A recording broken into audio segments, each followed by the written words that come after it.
Assalamualaikum warahmatullahi wabarakatuh. Perkenalkan, nama saya Radian Fitri. Dan kali ini kita akan membahas tentang bagaimana pentingnya Pancasila sebagai ideologi negara dan Pancasila dalam konteks sejarah atau sejarah Pancasila. Kita mulai pertama dengan apa itu Pancasila. Pancasila merupakan dasar negara Indonesia yang diambil dari bahasa Sanskerta, yaitu panca yang artinya 5 dan sila yang artinya asas atau dasar. Jadi Pancasila merupakan 5 dasar negara Indonesia ya. Dan selanjutnya kita akan membahas tentang bagaimana Pancasila bisa dipilih sebagai ideologi negara Indonesia. Pancasila dirumuskan atau dipikirkan oleh para tokoh-tokoh negara karena sesuai dengan jiwa Indonesia, dengan identitas Indonesia sebagai negara yang majemuk, yang masyarakatnya berbeda-beda, banyak suku bangsa, banyak bahasa, banyak ras dan sebagainya. Dan Indonesia negara majemuk. Kalian tahu sendiri lah negara majemuk itu yang seperti apa. Dan hakikat Pancasila sebagai ideologi negara, yaitu Pancasila menjadi landasan kehidupan atau acuan pedoman seluruh warga negara Indonesia dalam menjalankan kehidupannya. Jadi semua warga negara dalam melaksanakan kehidupan bermasyarakat, berbangsa dan bernegara harus berlandaskan Pancasila. Ya, kita akan membahas tentang Pancasila dalam konteks sejarah. Sebelum mengulik lebih jauh tentang Pancasila, kita akan mengulik sedikit tentang BPUPKI yang berperan penting dalam fase perumusan Pancasila. BPUPKI merupakan organisasi buatan Jepang yang didirikan pada tanggal 29 April 1945 yang beranggotakan 60 orang. BPUPKI melakukan sidang pertama pada tanggal 29 Mei sampai 1 Juni 1945. Pada sidang pertama tersebut, BPUPKI membahas tentang rancangan dasar negara. Pada sidang tersebut ada 3 tokoh yang memberikan pikirannya tentang dasar negara. Yang pertama yaitu Mr. Muhammad Yamin yang mengemukakan pendapatnya pada tanggal 29 Mei 1945, yaitu yang berisikan peri kebangsaan, peri kemanusiaan, peri ketuhanan, peri kemusyawaratan, dan peri kesejahteraan. Dan pada tanggal 31 Mei 1945, Dr. Supomo ikut memberikan rancangan dasar negara yang berisinya persatuan, kekeluargaan, keseimbangan dan batin, musyawarah, dan keadilan rakyat.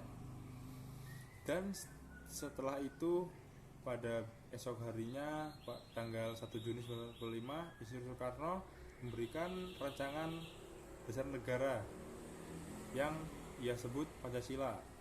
Itu saran dari temannya yang ahli bahasa, yang menyuruh Soekarno untuk memberikan Pancasila untuk dasar negaranya, untuk rancangan dasar negaranya, yang berisikan tentang kebangsaan, kedua internasionalisme atau kemanusiaan, musyawarah atau demokrasi, kesejahteraan rakyat, dan yang kelima, yang terakhir, ketuhanan yang Maha Esa. Setelah itu pada 7 Juni 1945 dibentuklah Panitia 9 yang menghasilkan Piagam Jakarta. Isi Piagam Jakarta sendiri yaitu 1. menjalankan syariat-syariat Islam bagi para pemeluknya. 2. Kemanusiaan adil dan beradab. 3. Persatuan Indonesia. 4. Kerakyatan yang dipimpin oleh hikmat bijaksanaan dalam permusyawaratan perwakilan. Dan kelima, keadilan sosial bagi seluruh rakyat Indonesia. Setelah itu pada tanggal 7 Agustus 1995 BPUPKI dibubarkan dan diganti oleh PPKI yang beranggotakan 21 orang. Setelah beberapa hari, tanggal 14 sampai 15 Agustus, Jepang menyerah tanpa syarat kepada sekutu. Hal ini membuat para golongan muda atau pemuda mendesak Isyur Soekarno untuk segera memproklamirkan kemerdekaan Indonesia. Setelah itu, pada tanggal 17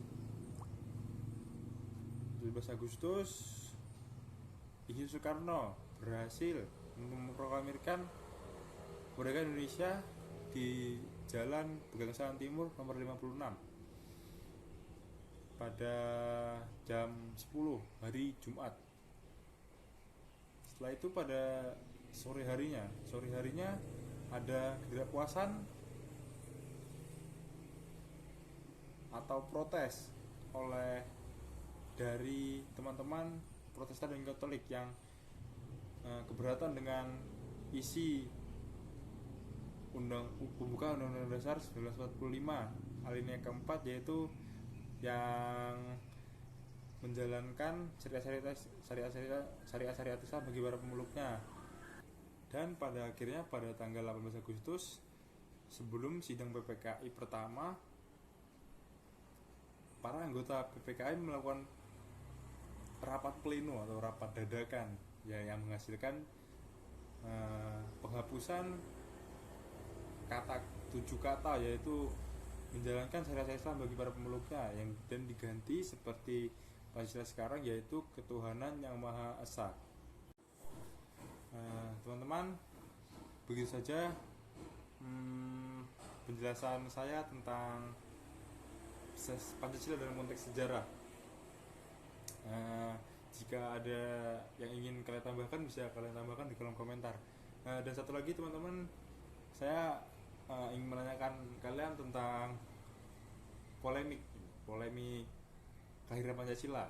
Ada yang mengatakan pada 1 Juni dan ada yang mengatakan pada 18 Agustus. Teman-teman bisa berdebat atau memberikan opini tentang kelahiran Pancasila di kolom komentar. Dan part terakhir kita akan memberikan bagaimana aktualisasi Pancasila dalam kehidupan bernegara. Sebagai mahasiswa, kita juga perlu mengaktualisasi Pancasila dalam kehidupan berbangsa dan bernegara.